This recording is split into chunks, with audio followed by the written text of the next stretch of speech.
Nous avons donc deux séminaires encore, je vous le rappelle, puisque la semaine prochaine, nous avons reporté la venue de Christian Boltanski, qui devait venir en février et qui n'était pas là. Donc j'ai fait 2 heures de cours ce jour-là. Et je ne ferai malheureusement qu'une heure la semaine prochaine, puisque je serai limité dans ce que je peux vous dire de Sainte-Beuve. Mais donc, n'oubliez pas que vous avez Christian Boltanski la semaine prochaine. Et aujourd'hui, nous avons le grand plaisir de recevoir Lydie Salvert. Alors, pourquoi ai-je invité Lydie Salvert dans le cadre de ce séminaire ? Parce que j'avais envie de... Ah, mais j'ai oublié le livre dans mon bureau. Celui-ci ? Oui. Il est posé sur mon bureau, mais ce n'était pas la même couverture. Non, c'est une autre. Oui. Ah oui, tirage limité. Bon, Lydie Salvert a écrit beaucoup de romans, mais c'est celui-ci dont j'avais envie de l'entendre parler. Je voudrais rappeler d'abord qu'elle a une autre carrière, une carrière de psychiatre et même de pédopsychiatre pendant longtemps, et par ailleurs une carrière de romancière, et une carrière avec un certain nombre de romans depuis les années 1990. Mais c'est à celui-ci que j'avais pensé parce qu'il est question de guerre dans ce livre, et il est question... Bon, je ne sais pas dans quelle mesure c'est un livre autobiographique, je l'ignore tout à fait. Si il est question en tout cas, d'une famille de républicains espagnols qui, je pense, ressemble à la sienne, et exilés en France à la suite de la guerre civile. Et donc, dans ce livre... le livre se situe entre 36 et 39, depuis l'enthousiasme révolutionnaire jusqu'à l'exil en France. Je crois que c'est de cela qu'elle va nous parler, donc peut-être beaucoup d'entre vous l'ont-ils déjà lu, puisque c'est un livre qui a eu le prix Goncourt il y a quelques années, en 2014. Il est aussi, me semble-t-il, une des belles qualités de ce livre, c'est le mélange des langues. Peut-être qu'elle va nous en parler aussi, puisqu'il y a l'espagnol mêlé de français, qui est la langue de la mère ou de sa mère, et la sienne, et une sorte de, non pas de souvenir, mais de recréation de ces années 1936-1939. Donc, très beau livre. Bon, c'est surtout de celui-ci que j'avais envie que nous parlions. Elle a donné pour titre à son intervention d'aujourd'hui « La guerre encore ». Et vous avez donc la parole, et puis... Merci. Bonjour à toutes et à tous. C'est dans l'idée de vous parler de la guerre civile espagnole, qui est un des personnages de Pas pleurer, que j'ai relu récemment l'Iliade ou le poème de la force de Simone Weil. Simone Weil, que j'associe toujours dans mon esprit à Georges Bernanos pour des raisons que je vous dirai tout à l'heure. Simone Weil, philosophe, qui s'engage dans la colonne d'Urruti en 1936 en Espagne pour se battre contre le coup d'État de Franco. Simone Weil dit ceci dans l'Iliade ou le poème de la force: l'un des désastres majeurs de la guerre est qu'elle détruit la pensée. La guerre, dit-elle, en détruisant la cité, en détruisant les lieux où la pensée s'élabore, se confronte, circule, s'expose, la guerre détruit la pensée. La guerre, en détruisant le patrimoine, c'est-à-dire la mémoire, en détruisant les cafés, les restaurants, les musées, la guerre détruit la pensée. Et cet anéantissement de la pensée a, dit-elle, des effets irréversibles. Cet anéantissement de la pensée, on peut le retrouver dans chez un certain nombre d'écrivains. J'en ai retenu quelques-uns. Stig Dagerman, qui dans l'automne allemand décrit combien les habitants des villes d'Allemagne bombardées par les forces alliées sont dans un état de stupeur, d'incompréhension, de stupéfaction devant ce qui leur arrive. J'ai aussi noté Céline qui dit à sa manière dans son voyage au bout de la nuit que la guerre c'était précisément ce qu'on ne comprenait pas. Et Claude Simon, dans un de ses romans, raconte qu'après un bombardement à Mâcon, où vit sa mère, celle-ci reste interdite et comme incapable de concevoir ce qui se passe, comme si l'événement n'obéissait plus aux règles de la logique et de la raison, comme s'il était inconcevable, comme impossible. Et j'en viens à présent à Bernanos, qui est le grand responsable de l'écriture de mon roman Pas pleurer. Je vous dirai pourquoi et en quoi. Georges Bernanos, dans Les grands cimetières sous la lune, évoque aussi cette paralysie du cœur et de la raison qu'il attribue, lui, à une forme d'accoutumance à l'horreur. On s'habitue à l'horreur, l'horreur devient une habitude. Et un égal fatalisme, écrit-il, réconcilie dans le même hébétement les victimes et les bourreaux. Et Bernanos a cette phrase terrible, il dit « Oui, la guerre civile m'a fait vraiment peur, ne m'a fait vraiment peur que le jour où je me suis aperçu que j'en respirais presque à mon insu et sans haut le cœur, l'air fade et sanglant. » Quelques mots donc d'abord sur Bernanos, dont l'importance a été considérable pour moi et pour l'écriture de Pas pleurer. Il est né en 1888, a passé une partie de sa vie, de sa jeunesse, dans l'Artois, région à laquelle il est resté très attaché et s'est engagé volontaire durant la guerre de 14. En 1936, il a déjà écrit 2 romans, Sous le soleil de Satan et Journal d'un curé de campagne, qui a obtenu le prix de l'Académie française, et un essai très politique, comme il les fait toujours, La grande peur des bien-pensants. C'est un intempestif, un colérique, un tempétueux, un flamboyant. C'est quelqu'un qui manifeste une indépendance d'esprit ombrageuse, farouche. Il dit que cette indépendance d'esprit, il faut la conquérir chaque jour.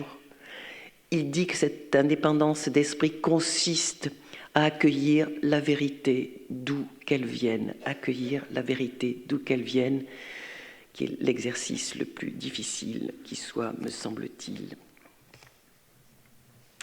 Clémenceau disait de lui qu'il était un anarchiste blanc, anarchiste parce qu'il détestait la bourgeoisie et sa puissance d'argent, blanc aristocrate parce qu'il aimait l'honneur, l'héroïsme, les valeurs chevaleresques. Il se dit monarchiste, catholique fervent. Il a rompu avec l'Action française en 1932, dont tout semble disposer Bernanos à être favorable au camp des nationaux qui ont fait un coup d'État. Or, il est à Majorque depuis 1934, qui est une île gagnée par les monarchistes, et il va peu à peu voir une terreur, ce sont ces termes, s'exercer de la part des nationaux contre les méchants pauvres. C'est encore un terme de lui, contre les méchants pauvres qui restent attachés à la République. Je rappelle juste que la République de 1931 a vu le jour et a entraîné le départ d'Alphonse XIII, et qu'en 1936, un front populaire a vu le jour aussi, dirigé par Manuel Azaña. Bernanos s'est révolté par cette terreur, mais il est révolté plus encore par l'attitude de l'Église catholique, lui qui est un fidèle passionné du Christ des évangiles, car non seulement il constate l'absence de charité qui doit être, dit-il, la mission de l'Église catholique, non seulement il constate la trahison du message christique qui dit qu'il faut résister au mal par les œuvres et non seulement par la foi, mais il observe que l'Église se range du côté des puissants, de la canaille dorée, comme il l'appelle, loin, très loin du poverello, du pauvre des pauvres Saint François d'Assise, et il éprouve une colère sans nom. Cette colère, il va la distiller dans des articles journalistiques qu'il envoie à une revue dominicaine à Paris, 7. Et ces articles, il les fondera en 37 et 38 dans un récit qui a pour titre « Les grands cimetières sous la lune ». Je vous lis un des passages des grands cimetières sous la lune. L'avant-veille, 200 habitants de la petite ville de Manacor, jugés suspects par les Italiens, avaient été tirés de leur lit en pleine nuit, conduits par fournées au cimetière, abattus d'une balle dans la tête et brûlés en tas un peu plus loin. Le personnage, que les convenances m'obligent à qualifier d'évêque-archevêque, avait délégué là-bas un de ses prêtres qui, les souliers dans le sang, distribuait des absolutions entre deux décharges. Je n'insiste pas plus longtemps sur les détails de cette manifestation macabre. J'observe simplement que ce massacre de misérables sans défense ne tira pas un mot de blâme, ni même la plus inoffensive réserve des autorités ecclésiastiques qui se contentèrent d'organiser des processions d'action de grâce. Et j'avais retenu encore un autre passage terrible aussi. Voilà ce qu'il écrit. Dès lors, chaque nuit, des équipes recrutées par lui, il s'agit d'un Italien chemise noire nommé Rossi, opérèrent dans les hameaux et jusque dans les faubourgs de Palma. Où que ces messieurs exerçassent leurs ailes, la scène ne changeait guère. C'était le même coup discret, frappé à la porte de l'appartement confortable ou à celle de la chaumière, le même piétinement dans le jardin plein d'ombre, qu'un misérable écoute de l'autre côté de la muraille, l'oreille collée à la serrure, le cœur crispé d'angoisse. Suivez-nous. Les mêmes paroles à la femme affolée, les mains qui rassemblent en tremblant les hardes familières jetées quelques heures plus tôt et le bruit du moteur qui continue à ronfler là-bas dans la rue. Vous me menez en prison, n'est-ce pas, Seigneur? Perfectamente, répond le tueur qui parfois n'a pas 20 ans. Puis c'est l'escalade du camion où l'on retrouve 2 ou 3 camarades aussi sombres, aussi résignés, le regard vague. La camionnette grince, s'ébranle, encore un moment d'espoir, aussi longtemps qu'elle n'a pas quitté la grande route, mais voilà déjà qu'elle ralentit, s'engage en cahotant au creux d'un chemin de terre, descendez. Ils descendent, s'alignent, baisant une médaille. Pan, pan, pan. Les cadavres sont rangés au bord du talus où le fossoyeur les trouvera le lendemain, la tête éclatée, la nuque reposant sur un hideux coussin de sang noir coagulé. Je dis fossoyeur parce qu'on a pris soin de faire ce qu'il fallait non loin d'un cimetière. L'alcalde écrira sur son registre un tel et un tel mort de congestion cérébrale.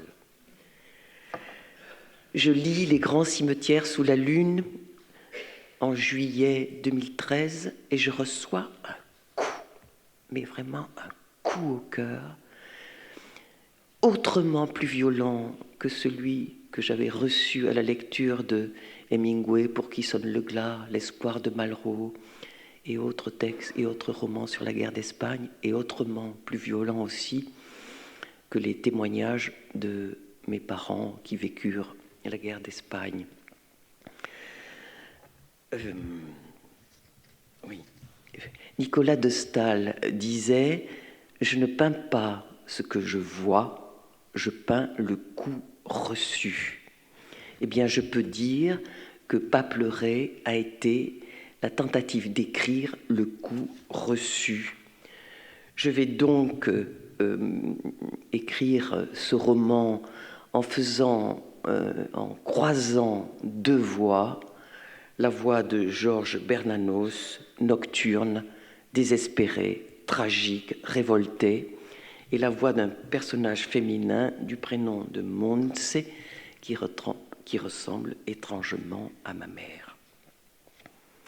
Ce sont donc les deux visages de la guerre qui vont apparaître ici, entremêlés, et qui sont peut-être les visages de toute guerre.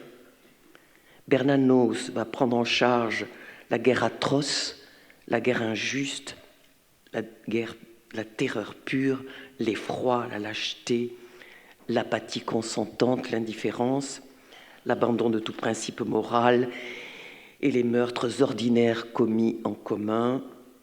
Montse, quant à elle, va prendre en charge l'autre visage de la guerre, plus difficile à dire dans un monde où la paix est devenue une valeur prétendument indiscutable, celui d'une libération, celui d'une rupture dans l'ordre des jours, celui d'une trêve dans l'ordre de la morale, celui de l'enthousiasme des recommencements et de l'intensification de tous les affects.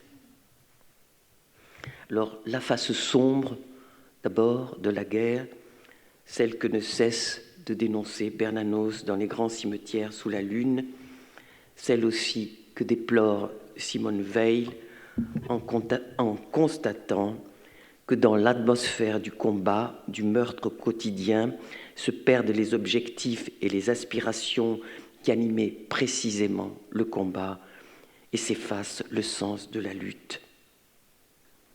L'habitude de tuer, dit-elle, ne peut produire que des meurtriers.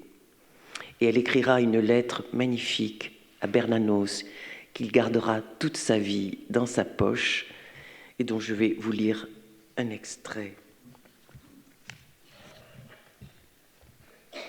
Je n'ai jamais vu, ni parmi les Espagnols, ni même parmi les Français venus pour se battre, je n'ai jamais vu personne exprimer, même dans l'intimité de la répulsion,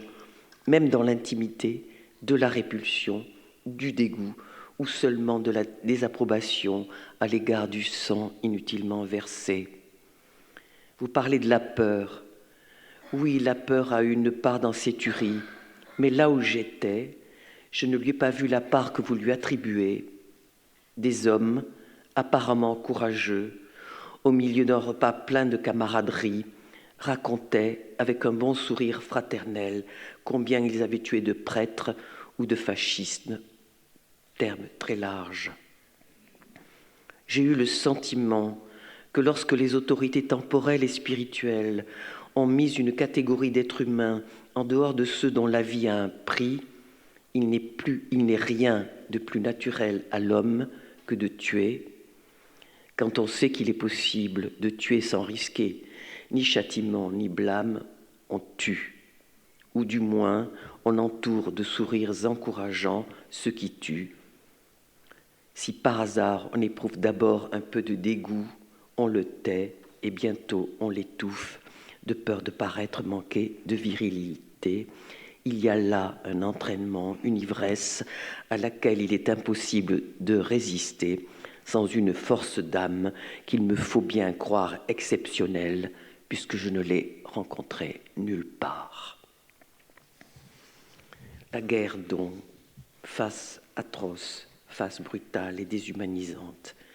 Mais il y a une autre face de la guerre, une face moins sombre, je n'ose dire heureuse, une face qu'il peut paraître provoquant d'évoquer dans un monde où nous parviennent les images effroyables des ruines de la Syrie. La phase positive de la guerre, donc, qui a été souvent sujet d'éloges et de célébrations dans la littérature. Alors je vais aller un peu vite. Je n'ai pas repéré où était la montre, la grande horloge pour me... 18h04. Donc, pour les Grecs, mais je vais aller vite. La guerre, parce qu'elle fait passer l'intérêt général avant l'intérêt particulier, est une mise à l'épreuve nécessaire pour les hommes libres. La guerre est le lieu du courage, de l'affrontement à la mort. Or, il n'y a de liberté qu'adossée à la mort pour les hommes libres. Seuls d'ailleurs les hommes libres ont l'honneur de porter les armes. Les esclaves n'ont pas ce droit. La littérature chevaleresque qui promeut elle aussi l'exploit guerrier, la guerre comme lieu d'honneur et lieu de l'héroïsme, thème repris ironiquement par le Quichotte de Cervantes, la guerre héroïque qu'il traite avec ironie, mais qu'il considère malgré tout comme héroïque. Mieux que cela, et je devrais peut-être dire pire que cela, Roger Caillois, dans L'Homme et le Sacré, dit qu'il y a une similitude entre la guerre et la fête, les deux ouvrant le temps de l'excès et de la violence, les deux permettant aux hommes de s'adonner à la joie de détruire. Je reviendrai plus tard sur cette joie de détruire, mais les deux portant une puissance formidable de régénération et de renaissance. Et chez Shakespeare, on trouve dans nombre de ses pièces cette idée que la guerre est aussi une fête noire, une fête macabre, une fête sanglante, mais une fête et qui ne manque pas de beauté avec ses armures, ses casques et ses oriflammes. Même Kant, dont le pacifisme ne fait pas de doute, a pu écrire que la guerre, je cite, lorsqu'elle est conduite avec ordre et un respect sacré des droits civils, a quelque chose de sublime. Quant à Nietzsche, il ne cesse sans cesse de faire l'éloge de la guerre, ou tout du moins de l'esprit guerrier, c'est-à-dire de l'esprit de celui qui prend des risques par opposition aux commerçants et aux Philistins. Je vous cite peut-être cet extrait de Par-delà le bien et le mal, qui fait froid dans le dos aujourd'hui. Il dit ceci: « C'est une vaine idée d'utopiste et de belles âmes que d'espérer beaucoup encore de l'humanité lorsqu'elle aura désappris de faire la guerre. En attendant, nous ne connaissons pas d'autre moyen qui puisse rendre au peuple fatigué cette rude énergie du champ de bataille, cette profonde haine impersonnelle, ce sang-froid dans le meurtre uni à une bonne conscience, cette commune ardeur organisatrice dans l'anéantissement de l'ennemi, cette fière indifférence, etc.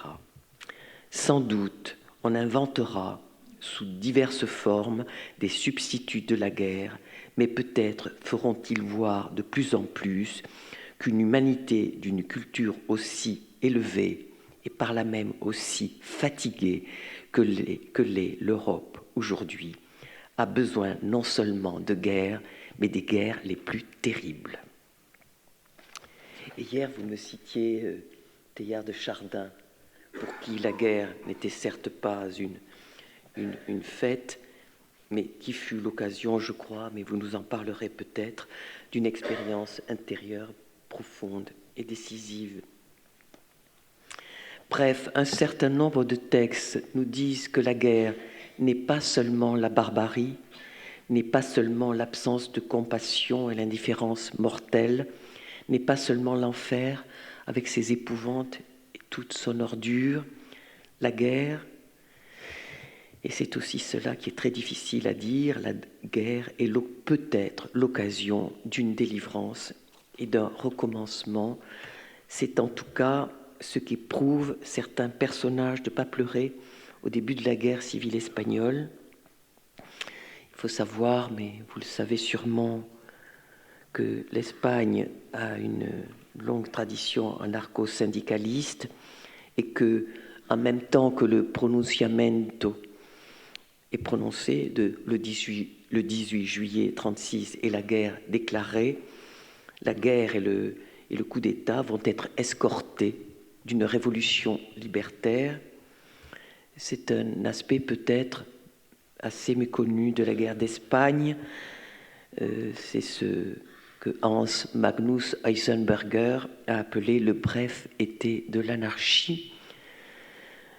Ce bref été pendant lequel des communes et des villes en Espagne et notamment en Catalogne s'organisèrent en communes collectives et autogérées, sans police, sans tribunaux, sans patron, sans argent, sans église, sans bureaucratie, sans impôts, dans une sorte d'utopie réalisée, mais qui ne durera que quelques mois et qui sera décapitée très vite par le parti communiste dont elle menaçait l'hégémonie. Et au mois de mai 1937, des milices communistes vont arrêter, écrouer et exécuter un nombre très grand d'anarchistes, les accusant d'être des traîtres à la solde d'Hitler. Les communistes cherchaient depuis longtemps à contrôler le jeu politique et à liquider la révolution, son contenu anarchiste. C'est de cet épisode sinistre de la guerre civile que parlera Orwell dans son livre « Hommage à la Catalogne ». C'est donc cette expérience littéraire que ma mère et les membres de sa famille, par les hasards de l'histoire, ont vécu, cette expérience libertaire que j'ai, entre autres choses, essayé de restituer dans Pas pleurer. Donc, il y a dans Pas pleurer deux personnages masculins, Joan et José, qui voient dans l'effondrement des structures sociales et politiques que la guerre a entraîné l'occasion de rejeter les anciennes dominations, l'occasion aussi d'un dépassement d'eux-mêmes, l'occasion de s'arracher à la fatalité d'une vie toute tracée, l'occasion d'agir sur son propre destin, l'occasion de vivre un événement qui saura nourrir leur capacité d'enthousiasme. Je vais peut-être vous lire un très bref extrait pour vous donner la couleur de l'état d'esprit des jeunes gens qui étaient séduits par cette révolution libertaire. Ils ont tous deux 18 ans.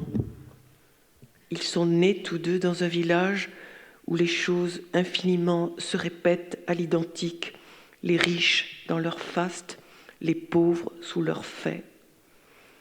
Un village autarcique et étroit, où l'autorité des anciens est aussi intouchable que la fortune des Burgos, où la destinée de chacun est notifiée dès sa naissance, et où rien jamais n'arrive qui lève un peu d'espoir, un peu de souffle, un peu de vie.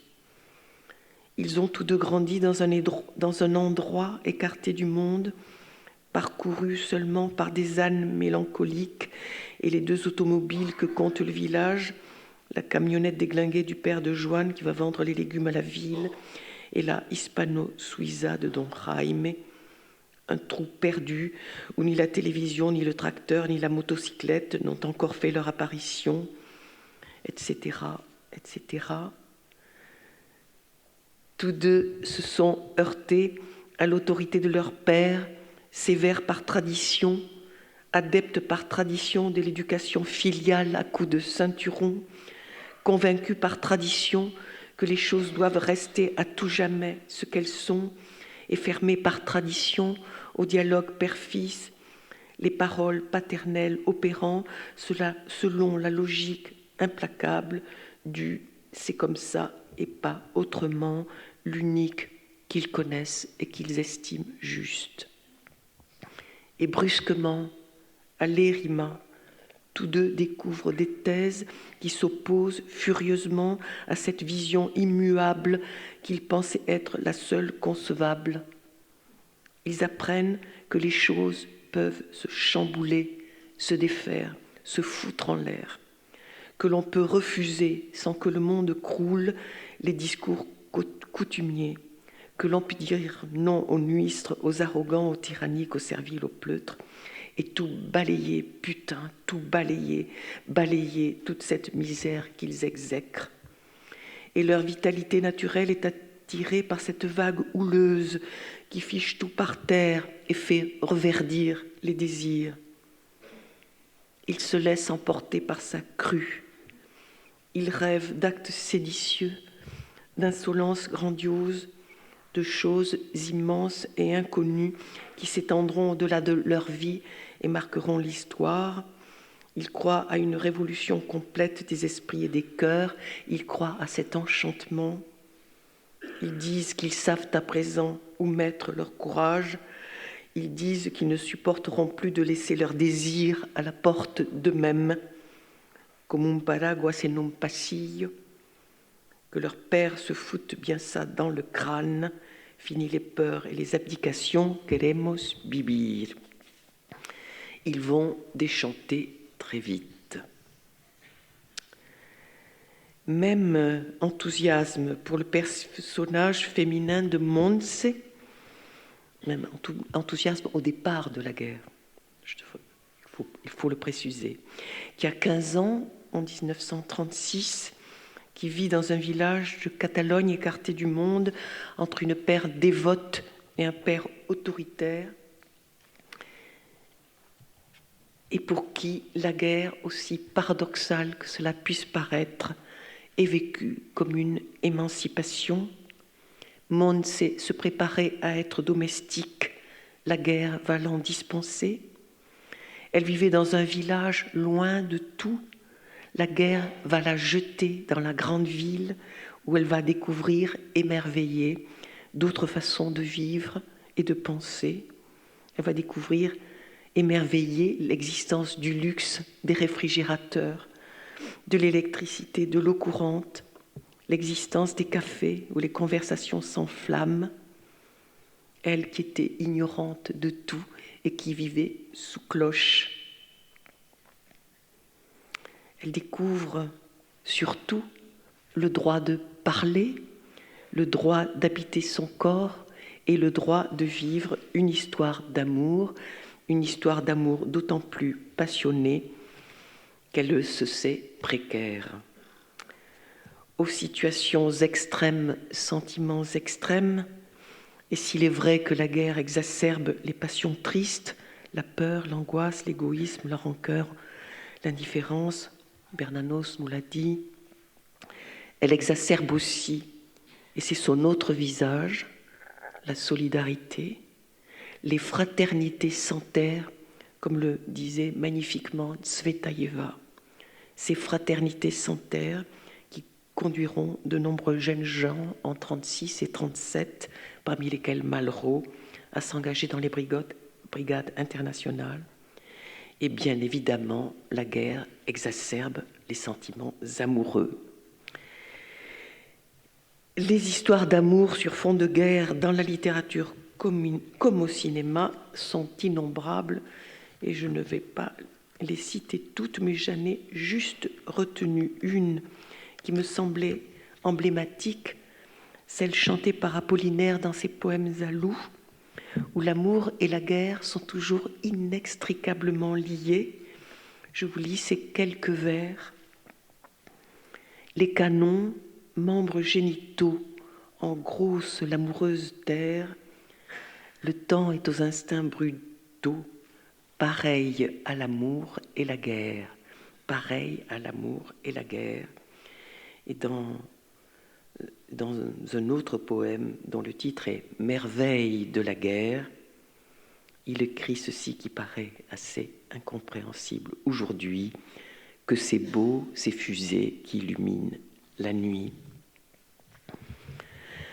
Ce sentiment d'enthousiasme devant la guerre,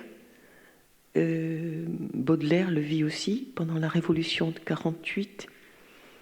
Baudelaire qui va participer aux journées de juin, monter sur les barricades, non pas qu'il adhère aux idées socialistes avec lesquelles il a un rapport assez ambigu, me semble-t-il, mais ce qu'il aime, c'est l'enthousiasme, l'énergie, la force, la vitalité, l'allégresse qui se sont emparés des esprits à cette époque. Il dira plus tard ceci, qui est assez terrible: s'être adonné au goût de la vengeance et au plaisir naturel de la démolition. Et plus tard encore, après les journées de février 48 qui feront de si nombreux morts, il parlera de l'amour naturel du crime. Plaisir naturel de la démolition, amour naturel du crime, ces mots de Baudelaire nous renvoient à Freud.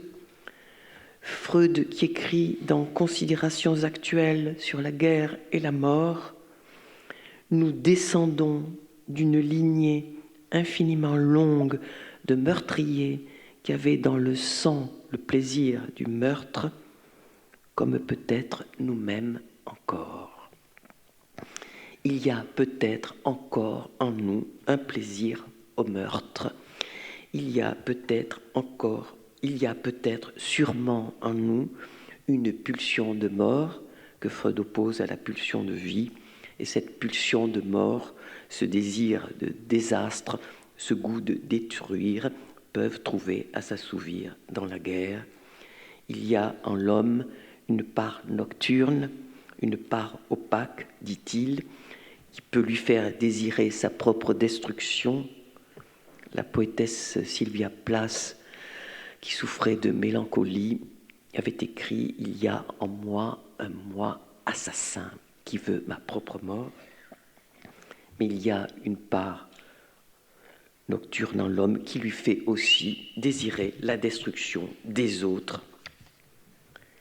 Pire encore, le désir mortifère de dominer, écraser, humilier et briser l'autre peut être source de volupté, d'ivresse et de joie. Et c'est une des phases de la guerre difficilement acceptable, mais dont il faut faire le triste constat.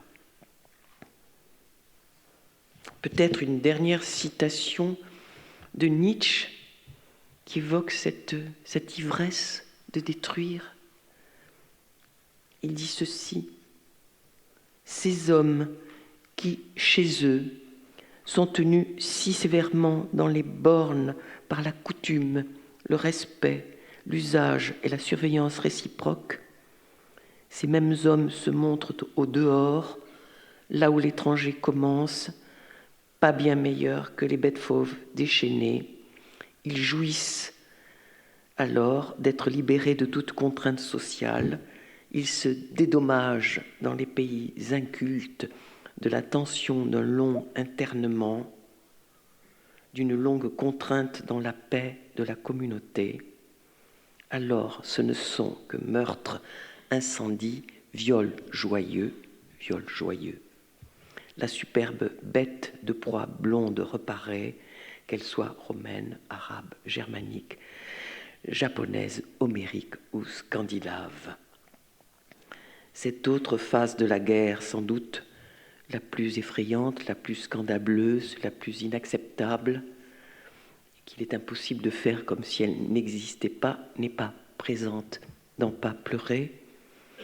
Ils sont présentes puisqu'il faut conclure, je crois, la guerre comme force de destruction, qui peut être celle qui largement domine aujourd'hui, et la guerre comme éventuellement force de régénération, les deux entremêlés dans Pas pleurer, chacune sans doute se nourrissant de l'autre, chacune sans doute agissant sur l'autre. Je précise que Pas pleurer n'est pas un traité sur la guerre, mais un roman dont la guerre est un des personnages. Je vous remercie.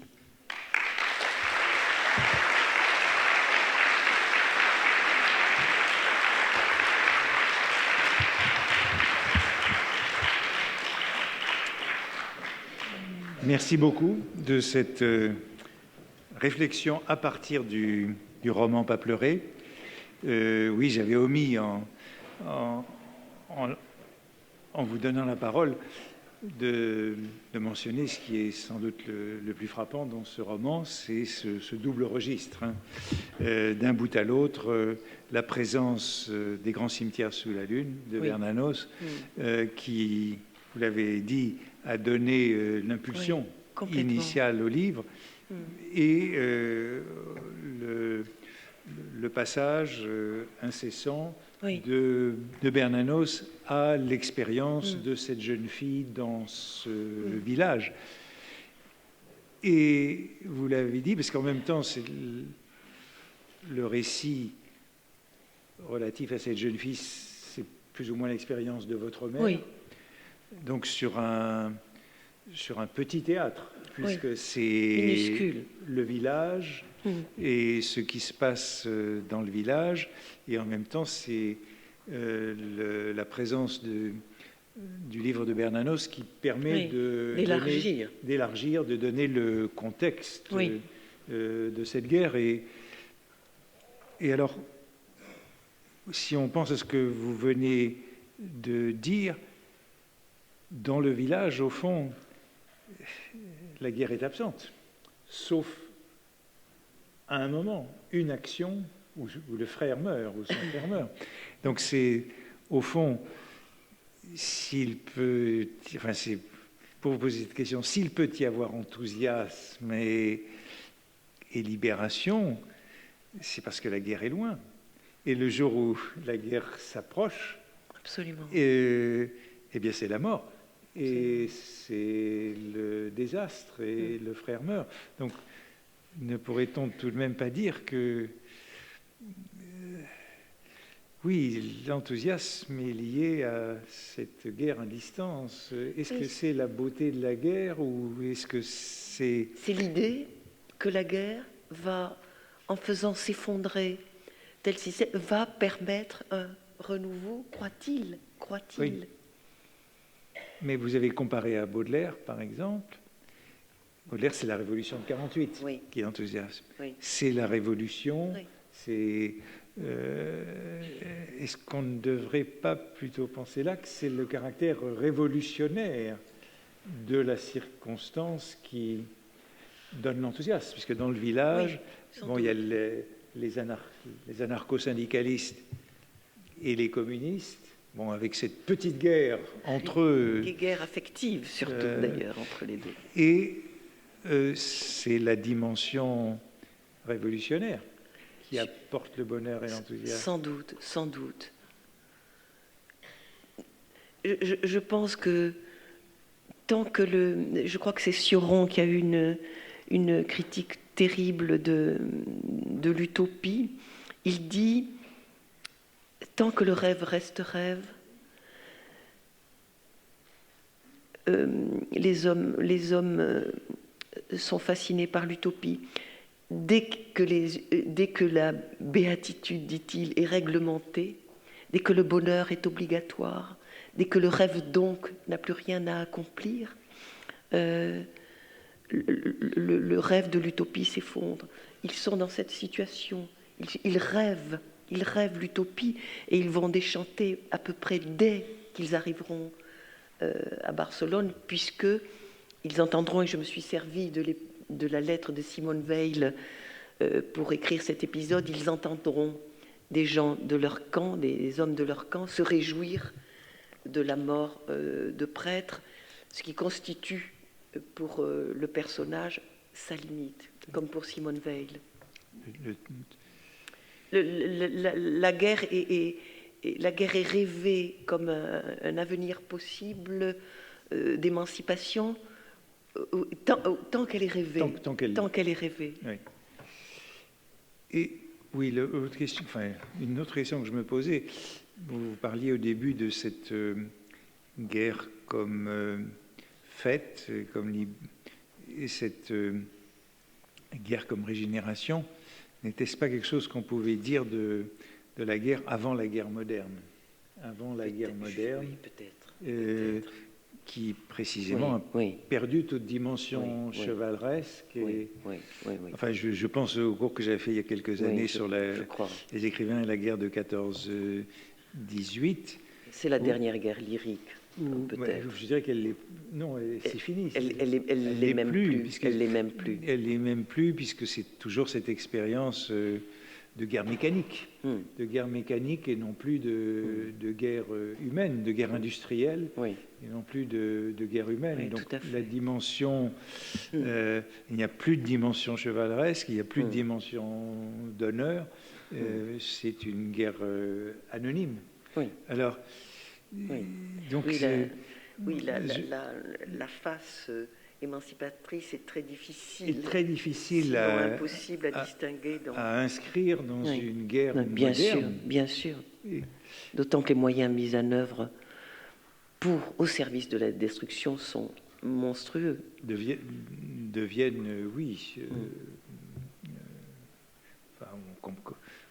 comme on dit que dans la guerre de 14-18, beaucoup de soldats ont fait 4 ans de guerre sans jamais tirer un coup de fusil, puisqu'ils étaient simplement les victimes des bombardements, des obus.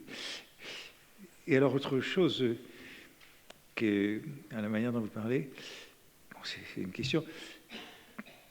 Peut-on parler d'une guerre civile, comme d'une guerre? Vous avez toujours parlé de guerre et non de guerre civile. Et bon, ici c'est peut-être en pensant toujours à Montaigne. Montaigne dit on ne sait pas ce qu'est le souverain bien, mais on sait ce qu'est le souverain mal, c'est la guerre civile. C'est quand les amis, les cousins, les frères peuvent être dans l'autre camp, devenir ennemis. Bon, la famille de Montaigne qui est divisée entre catholiques et protestants, comme les familles espagnoles pouvaient être divisées. Donc le pire des mots, c'est la guerre civile. Bien sûr. Comment trouver dans la guerre civile une justification, cette dimension qui pourrait être émancipatrice. Mais on le voit bien dans le livre que la guerre, elle est à l'intérieur de la famille, entre le père et le fils. Elle est dans la famille. Entre le père et le fils d'une famille paysanne, entre le père et le fils d'une famille bourgeoise, entre le frère et la sœur, entre la mère. Oui, la guerre civile, c'est la guerre à l'intérieur même, sinon de soi, du moins de la famille. Et c'est en ça qu'elle est terrible. Oui, en cela qu'elle est terrible, et en cela enfin, j'aurais tendance à dire que, à dissocier peut-être plus que vous ne faites, on dit guerre civile, on dit guerre d'Espagne, mais au fond, là où il y a enthousiasme, ce n'est pas dans la guerre. Vous avez raison. Bien que dans les images d'archives de Barcelone en 1936, et quand les soldats traversent la ville vers le front, il y a véritablement une allégresse dans les rues. Elle est visible. Les hommes et les femmes dans les rues se réjouissent que les hommes partent à la guerre. Il y a malgré tout, au début, en tout cas au tout début, les premiers mois, une véritable joie, un enthousiasme. Et il est très difficile de savoir ce qui relève de l'enthousiasme pour la Révolution et ce qui relève de l'enthousiasme pour la guerre. Pour la guerre, pour la violence, pour une... Oui, comme on dit qu'en 14, ils sont partis à la guerre la fleur au fusil, et avec cet enthousiasme qui n'a pas duré longtemps. Mais, encore une fois, là, avec un ennemi qui est un ennemi historique, qui est un ennemi étranger, tandis que dans la guerre civile, c'est une chose très différentes. Oui. Parce qu'au fond, dans votre récit, dans le récit du village, il y a une page de guerre, c'est ça? Il y a au tout début, mais c'est vrai que ça n'est pas la guerre, les réunions du village pour essayer de mettre sur pied la révolution. Ça, c'est l'enthousiasme révolutionnaire. Voilà, ça c'est au début, oui, puis la guerre se fait sur le front, du côté de l'Èbre. Elle se fait loin. Loin, loin. Bien sûr.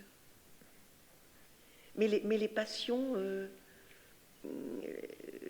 dans le village sont aussi déchaînées que si la guerre avait lieu dans le village même.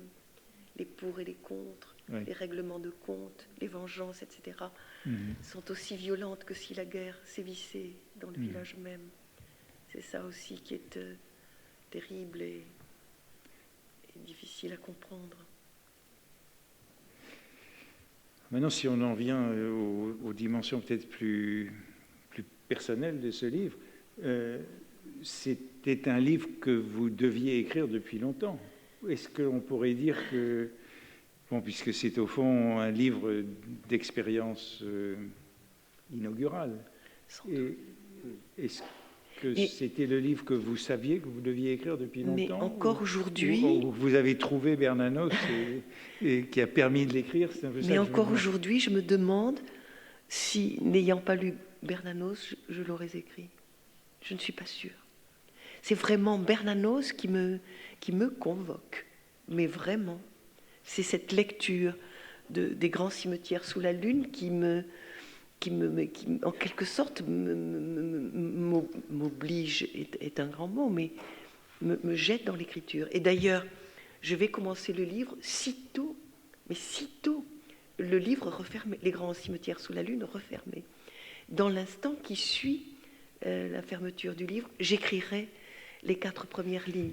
Mais bien sûr, je peux me dire parce qu'il était là. On peut pendant des années attendre de trouver ce qui peut déclencher l'histoire qu'on a toujours eu envie d'écrire ou qu'on a toujours senti que l'on devait l'écrire. J'appréhendais de l'écrire. Oui. J'avais peur du pathos. Oui. J'avais peur de tomber dans les larmes et le sentimentalisme, d'où le fait que j'ai réduit la période la plus dramatique, celle de la retirade, à peine quelques pages. Je ne voulais en aucune manière y étaler tout le malheur. Je voulais être fidèle au titre, pas pleurer, qui était un des slogans de ma mère. On ne pleure pas.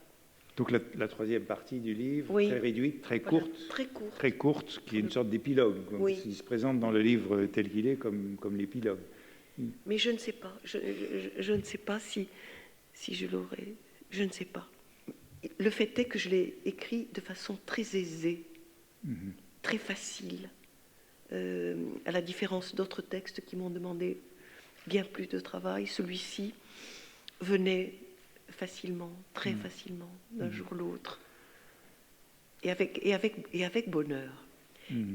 Peut-être parce que ma mère étant morte, le seul fait de ressusciter son nom, de la ressusciter, me faisait du bien. Vous l'avez écrit après ça? Après sa mort, quelques années après sa mort. Ce qui aussi peut-être rendait possible d'écrire son histoire. Sûrement. Oui, je pense que je n'aurais pas écrit ce livre si elle avait été vivante. Je n'aurais pas eu la nécessité, sûrement, aussi. Sans doute. Et votre mère, ce qui est beau dans ce livre aussi, c'est ce jeu de la langue de la mère. Cette langue de la mère dans le livre, c'est la langue de votre mère? Mais bien, enfin, que j'ai essayé de restituer. Donc, pour ceux qui n'ont pas lu le livre, la mère, Monde, c'est le personnage du roman, donc, qui est ma mère dans la vie, s'exprime dans une langue que nous appelions enfant le fragnol, c'est-à-dire dans un mélange épouvantable de français et d'espagnol, avec des incorrections de toutes sortes, des solécismes, des confusions, etc., C'est une langue dont mes sœurs et moi avions honte, enfants, parce qu'elle nous désignait comme les enfants de l'étrangère. Et c'est une langue dont peu à peu j'ai aimé infiniment d'abord le côté drôle. Juste deux exemples que je donne souvent de ce fragnol. Ma mère, grande révolutionnaire à 15 ans, souhaitait que ses filles se mariassent. Se marier en espagnol se dit casar, ser casadas. Et alors, avec le regard le plus lyrique qui soit, elle me disait « Ce serait tellement, tellement beau, ma chérie, que tu sois casée. » Et elle devient aussi, ma mère devient croyante à la fin de sa vie. Croire en espagnol se dit creer et croyant, creyente, ce qui est tout près, tout proche du français. Mais ma mère aimait de temps en temps expérimenter des mots nouveaux qu'elle attrapait ça et là. Elle avait l'impression que ça la posait, etc. Et un jour, elle me dit, avec ce même sérieux qu'elle avait, « Il faut que tu saches, ma chérie, que je suis devenue extrêmement crédule. » Et ce mot de crédule, qui a la même étymologie que croire, et qui apporte une valence tellement candide, tellement innocente du fait de croire, voilà, des choses qui vraiment m'enchantaient. Et puis, je me dis aussi que c'est une langue qui, comment dire, qui défie, mais sans le vouloir. C'est pour ça que c'est beau, la langue dominante. Et c'est une façon, mais non voulue, de dire que sa langue est singulière. Et je dis souvent que ma mère a été sûrement mon premier grand écrivain, puisqu'elle a véritablement, mais comme toutes ces personnes qui arrivaient du dehors et qui étaient dans l'incapacité de parler un français correct, elle a dû bricoler sa langue. Une langue, oui. C'est l'une des réussites du livre, c'est cette langue. J'ai aimé ce et là aussi, c'était nouveau dans votre œuvre? J'avais, pour une commande sur Picasso, à propos du Picasso érotique, on m'avait commandé un texte. J'étais allée voir l'exposition et j'avais vu que sur ces cartes postales, Picasso pouvait passer du français à l'espagnol en fonction de ce qu'il avait à dire et de ce qui sonnait le mieux à son oreille. Et donc j'avais écrit ce texte sur Picasso, qui s'appelle « Le vif du vivant », en partie en français et en partie, une petite partie, en espagnol. Et j'avais trouvé beaucoup de plaisir à l'écrire, parce que je défends littérairement cette idée que nous sommes habités d'une infinité. Une infinité, c'est beaucoup dire, que nous avons plusieurs langues. La langue de l'intimité, celle que nous parlons le soir avec nos proches, la langue publique, la langue politique, la langue des métiers, la langue vulgaire, la langue des chansons, etc.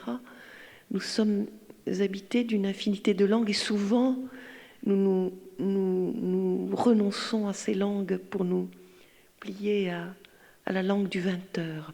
Et donc ce bonheur aussi de faire exister d'autres langues, le bien dire, que j'aime infiniment par ailleurs. Alors, votre mère parlait espagnol ou catalan? Alors, parce que vous avez dit fragnol. Alors, le père parlant castillan, ma mère parlait castillan. Mais elle avait été élevée en Sa catalan. langue était le catalan, et dès qu'elle voyait sa copine Rosa, elle se mettait immédiatement au catalan, qui était la langue maternelle. Donc vous avez été élevé en castillan et pas en catalan. Oui. Et elle a toujours conservé. Donc elle était bien entre trois langues. Elle était entre trois langues, oui, entre trois langues. Et le patois qu'on parlait encore dans le sud-ouest à son époque. Oui. Et le patois, grâce à quoi le grand-père maternel, lorsqu'il est venu nous rendre visite en France, s'entendait parfaitement avec notre voisin qui cultivait son jardin. Ils arrivaient à se comprendre. Et sa famille, ses parents sont restés dans le village. Ses parents sont restés en Espagne. Dans le village. Oui. Ma mère est venue. Et votre mère n'y est jamais retournée? Nous y sommes retournés. Ma mère, moi après et la chute de Franco. Pendant la chute. Même pendant la chute.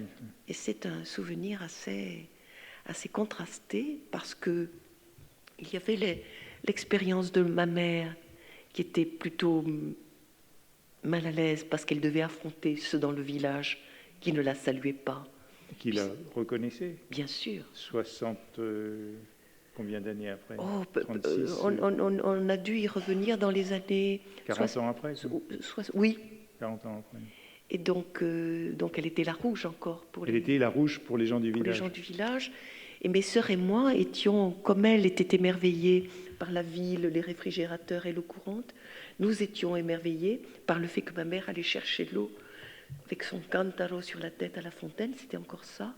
C'était encore ça à l'époque.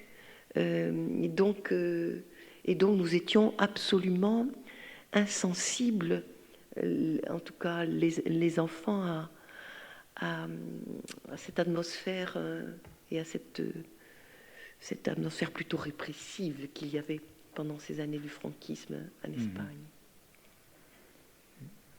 Mais vous y étiez allé plus couramment. Alors avec ma mère, nous y sommes allés un certain nombre de fois en vacances. Et j'y suis retournée, bien sûr, lorsque... Mais dans votre enfance, non. Pendant l'enfance. J'y vais pendant l'enfance.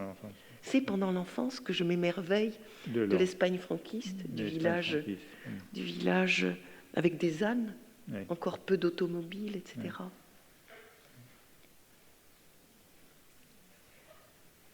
Je crois qu'on va vous remercier. Mais merci à vous. Merci à vous.